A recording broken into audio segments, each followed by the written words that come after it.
AP ప్రజలకు railway శాఖ శుభవార్తందించింది. April 1వ తేదీ నుంచి విశాఖ కేంద్రంగా కొత్త రైల్వే జోన్ ఏర్పాటు కానుందని తెలుస్తోంది. ఇప్పటికే బిల్డింగ్ పనులు పూర్తవ్వగా ఉద్యోగుల కేటాయింపు ప్రక్రియ కూడా జరుగుతోంది. దక్షిణ కోస్తా రైల్వే జోన్ విశాఖపట్నం కేంద్రంగా ప్రారంభించేందుకు వడివడిగా అడుగులు పడుతున్నాయి.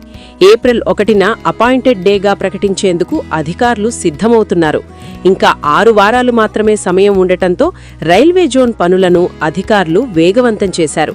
ఈ నెలాఖరు కల్లా కొత్త జోన్ ప్రారంభంపై అధికారికంగా ఓ ప్రకటన రానుందని తెలుస్తోంది. ప్రస్తుతం సికింద్రాబాద్ కేంద్రంగా దక్షిణ మధ్య రైల్వే జోన్ నడుస్తోంది.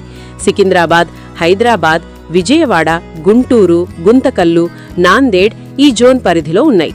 కానీ విశాఖలో కొత్త రైల్వే జోన్ ప్రారంభమైతే దక్షిణ మధ్య రైల్వే జోన్లో హైదరాబాద్, సికింద్రాబాద్, నాందేడ్ మాత్రమే ఉండనున్నాయి. విజయవాడ, గుంటూరు, గుంతకల్లుతో పాటు తూర్పు కోస్తా జోన్లోని కొంత భాగం విశాఖలోని కొత్త జోన్లో చేరతాయి.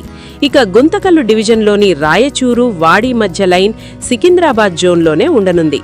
ఇక మోటుమర్రి, కొండపల్లి మధ్య ఉన్న 46 కిలోమీటర్ల లైన్ విజయవాడ డివిజన్లోకి రానుంది. కొత్త జోన్ వల్ల ఏపీలో రైల్వే కనెక్టివిటీలో వేగం పెరగనుంది.